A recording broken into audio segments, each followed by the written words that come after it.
Di internet, orang-orang lagi ramai banget ngomongin soal TNI kita yang katanya bakal dikirim sebanyak 8.000 personel ke Gaza yang ada di Palestina gitu ya untuk misi perdamaian. Nah, ironisnya adalah kabar ini itu pertama kali banyak banget orang-orang tahu dari media-media Israel yang udah dicampurin sama opini dengan bilang kalau misalkan misi sebenarnya itu adalah untuk melucuti atau ya menyerang Hamas yang ada di Palestina gitu ya atau freedom fighters yang ada di sana. Dan di video ngopi kesempatan kali ini kita bakal sama-sama memperdalam gitu ya apakah kabarnya benar dan bagaimana klarifikasi dari setiap media gitu ya beserta pihak-pihak yang emang terlibat. Selamat datang di Ngopi, ngobrolin persoalan Indonesia bersama gue your favorite Uncle Om Ray. Disclaimer dulu, di sini gue nggak yang terlalu ahli dalam bidang kemiliteran dan segala macam. Di sini gue coba buat mencari tahu sendiri gitu ya bagaimana fakta yang sebenarnya dari berita-berita dan juga diskusi-diskusi yang ada di internet. Yang mana jelas kalau misalnya lu semua nanya keberpihakan gue udah pasti gitu ya akan berpihak kepada Palestina karena jelas yang dilakukan sama Israel itu sebenarnya nggak perlu lu sebagai seorang muslim gitu tahu kalau misalnya itu benar-benar biadab dan juga genosida gitu ya nggak sih. Bahkan kayak beberapa tokoh-tokoh Kristen gitu ya dan beberapa lintas agama pun sangat amat mengecam dengan tindakan yang dilakukan sama Israel. Nah, apalagi yang bikin ramenya lagi adalah dengan adanya BOP atau Board of Peace yang dibuat sama Presiden Donald Trump gitu ya, dan baru-baru ini Israel itu ikut join. Padahal yang emang pengen dibahas sama Board of Peace itu bagaimana caranya untuk membuat perdamaian yang ada di jalur Gaza salah satunya gitu. Nah, kita nggak bakal terlalu dalam buat ngebahas tentang Board of Peace karena itu bener-bener banyak banget beritanya. Lu bahkan bisa buat konten lebih dari satu gitu untuk ngebahas soal Board of Peace. Lu bisa bahas soal duit iuran yang kata 17 triliun per tahun yang harus dibayar setiap member gitu ya. Lu bisa ngebahas tentang bagaimana tanggapan dari orang-orang terkait pembentukan BOP yang hipokrit gitu karena dibentuk sama Amerika Serikat, yang mana setiap kali PBB itu coba untuk mendirikan negara Palestina atau seenggaknya ngebuat two state solution lebih mudah gitu terjangkau antara Palestina dan juga Israel, tapi malah ditolak mulu gara-gara veto yang dikeluarkan sama Amerika sendiri. Tiba-tiba mereka itu buat lembaga tandingan PBB yang mana ini agak sedikit menyedihkan gitu ya.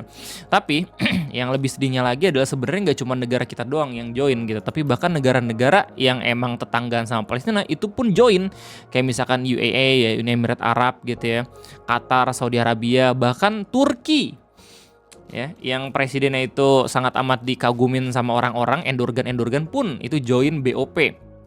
Ya, sementara kalau misalnya lihat dari beberapa pejabat-pejabat di negara kita tercinta udah ada tanggapan-tanggapan terkait adanya Indonesia join BOP gitu. Ada yang bilang kalau misalnya mungkin ini langkah kita yang baik gitu ya, agar seenggaknya kita bisa bisikin Netanyahu biar nggak perang lagi di sana gitu kan. Itu agak sedikit konyol. Banyak banget sebenarnya topik yang bisa kita bahas di video ngopi, tapi kita bakal fokus terhadap bagaimana deploy dari TNI sendiri yang katanya benar-benar bakalan terjun ke Gaza. Jadi sebenarnya kayak gimana Bang informasinya? Sebenarnya udah ada klarifikasi langsung dari Kementerian Pertahanan kita. Ini diberitain di tanggal 11 Februari 2026 dengan judul Kemhan bantah rencana TNI ke Gaza untuk lucuti senjata Hamas. Ini ironis banget. Kenapa? Karena isu atau kabar yang beredar kalau misalkan negara kita ya khusus TNI datang ke Gaza untuk melucuti Hamas berasal dari circle-circle dan juga media-media Israel. Ya, dan bahkan kalau misalkan kita lihat atau kita trace gitu informasi awalnya yang memberitakan kalau misalkan TNI kita bakal dideploy itu dari media luar dulu, baru habis itu diklarifikasi di Indonesia. Indonesia waktu ada berita-berita kayak gini sibuk buat diskusi ya antara presiden kita dengan beberapa tokoh-tokoh agama, misalkan MUI, NU, Muhammadiyah ya, dan beberapa tokoh-tokoh lain gitu kayak misalkan mantan-mantan menteri luar negeri kita.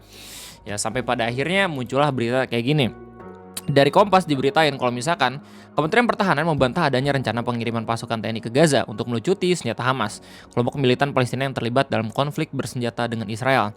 Bantahan itu muncul setelah media internasional memberitakan bahwa Indonesia mendapat mandat dari Board of Peace ya untuk membentuk Internal Security Force guna membantu mengamankan perbatasan Gaza serta memastikan demilitarisasi wilayah tersebut termasuk pelucutan senjata Hamas. Nah, ini ada isu berita dari media internasional muncul gitu. Media internasional mana Bang? Ada banyak ya.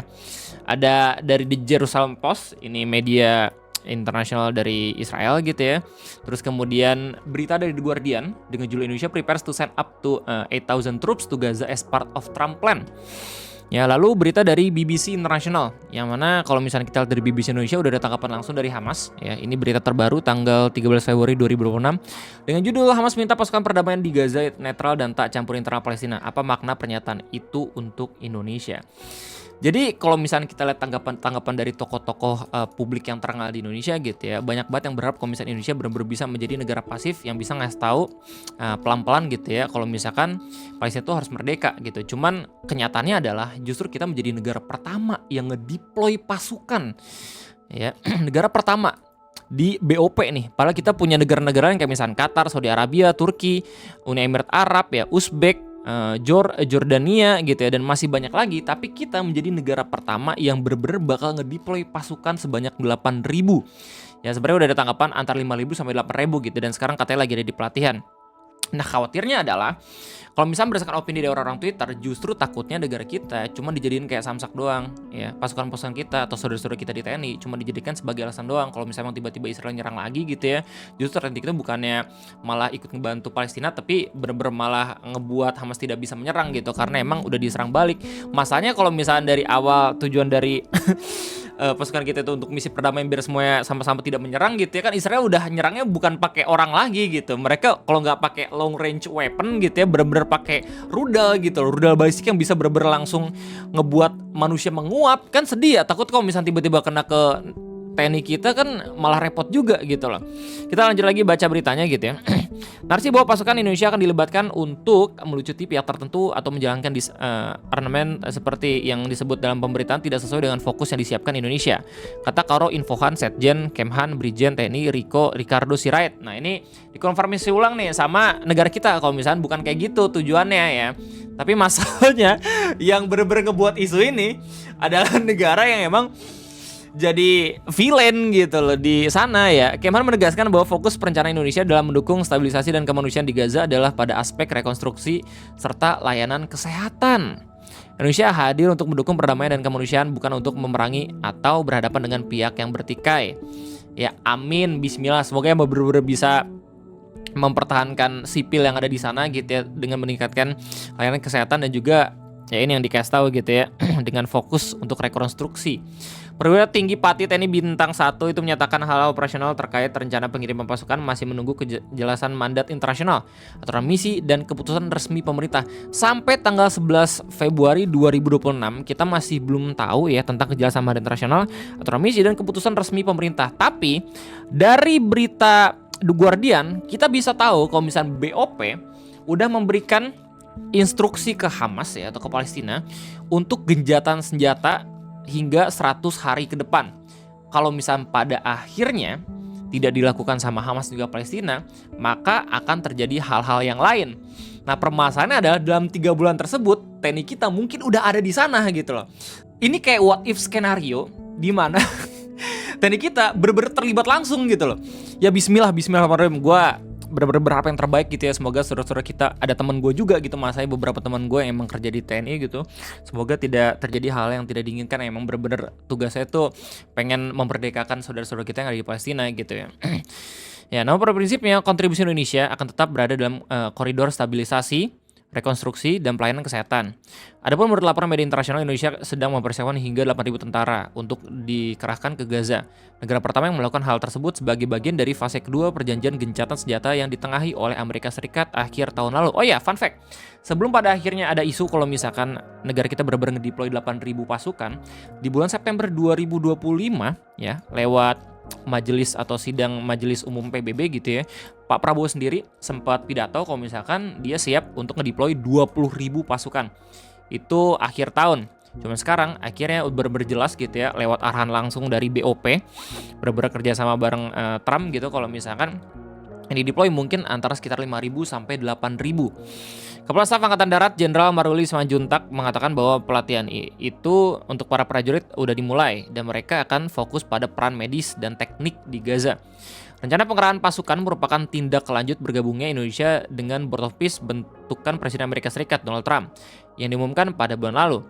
Indonesia memiliki mandat dari Dewan Keamanan Perserikatan Bangsa-Bangsa untuk membentuk pasukan stabilisasi internasional atau ISF yang akan membantu mengamankan wilayah perbatasan di Gaza dan memastikan demilitarisasi di wilayah tersebut termasuk pelucutan senjata Hamas. Ya, ini sebenarnya udah ada kalimat lagi gitu ya dalam berita-berita internasional sendiri gitu. Ya udah ada 3 kali di-mention bahkan di beritanya Kompas. Sebenarnya ada beberapa tanggapan-tanggapan langsung gitu ya dari tokoh-tokoh yang emang sering banget menyoroti bagaimana hal-hal geopolitik di luar negeri, salah satunya dari Amnesty International ya. Jadi rencana pemerintah Indonesia mengirim 8.000 personel melalui kritik dari Amnesty International Indonesia. Ini beritanya dari suara.com dengan judul pengiriman 8.000 TNI ke Gaza pertaruhan berbahaya, di mana Amnesty desak tinjau ulang. Ini berita tanggal 12 Februari 2026. Ini dikasih tahu sama Direktur Eksekutif Amnesty International Indonesia, Pak Usman Hamid, di mana ia menyebut langkah tersebut sebagai pertaruhan berbahaya dan meminta agar rencana itu ditinjau ulang. Rencana pemerintah mengirimkan 8.000 personel TNI ke Gaza di bawah payung pasukan stabilitas nasional adalah pertaruhan yang berbahaya, di mana saat banyak negara menolak, Indonesia malah mendukung lewat pengiriman pasukan ke sana. Ini janggal dan harus ditinjau ulang. Ya, makanya dari beberapa berita-berita, Indonesia menjadi negara pertama yang emang benar-benar ngirim pasukan di antara negara-negara yang emang udah join Board of Peace. Ini kalau misalnya kita bandingin sama negara-negara Board of Peace aja gitu ya. Padahal ada juga negara-negara lain yang tidak ikut Board of Peace. Ini ada beberapa negara-negara yang udah bisa lo lihat gitu, tapi ada beberapa yang menolak ya. Yang menolak langsung itu dari Kroasia, Prancis, Jerman, Greece, Ireland, Italia, New Zealand, Norway, Poland, Slovakia. Ya, basically ini kayaknya negara-negara Europe ya, bahkan United Kingdom atau Inggris sendiri. Sweden pun menolak dan juga Spain. Sementara udah ada negara yang emang di-invite atau diundang buat ikut Board of Peace, tapi mereka masih belum konfirmasi. Negara-negara kayak misalkan Australia, Austria, Brazil, Cina, Cyprus, ya, India, Jepang bahkan belum ngasih tanggapan. Meksiko, Netherlands, Filipina, Portugal, Romania, Rusia, Singapura, South Korea, Switzerland, Thailand, Ukraine, dan juga Vatican City. Dan ya lu bisa lihat sendiri kalau misalnya Israel di tanggal 11 Februari udah join Board of Peace. Ini agak sedikit lucu.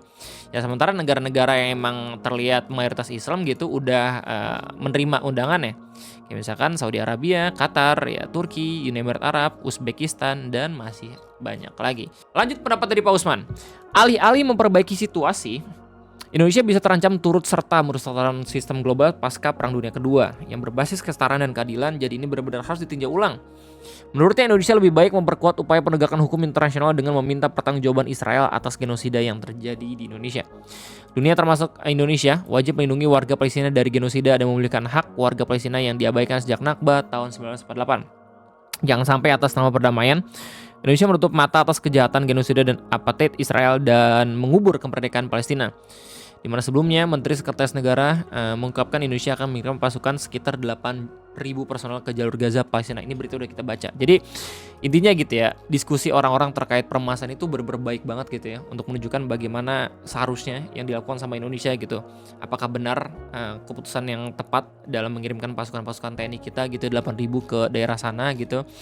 Sementara beberapa negara-negara yang emang tergabung dalam Board of Peace itu masih benar-benar mempertahankan stand-nya untuk belum mengirimkan pasukan. Seperti yang udah dikasih tau sama Pak Usman, ini benar-benar pertaruhan banget. Kalau misalnya pada akhirnya apa yang dilakukan sama Indonesia ini bisa ngebuat Palestina benar-benar cepat untuk bisa merdeka, ini akan menjadi langkah yang sangat amat bisa dikenang gitu, karena negara kita benar-benar menjadi negara pertama yang bisa andil langsung buat Palestina. Tapi kalau misalnya pada akhirnya hasil berkata lain di mana justru ini bakalan lebih menguntungkan Israel dan juga Amerika, negara kita mungkin bakalan dihujat sama beberapa negara-negara lain gitu ya. Intinya itu aja mungkin yang bisa gue sampaikan. Gimana tanggapan kalian semua? Ya kita berdoa ya bareng-bareng semoga TNI kita terus habis itu negara kita nggak salah pilih dalam menentukan arah geopolitiknya ya. Bismillah, gue undur diri, sampai jumpa lagi di next video ngopi. Cukup sekian dari gue, bye bye.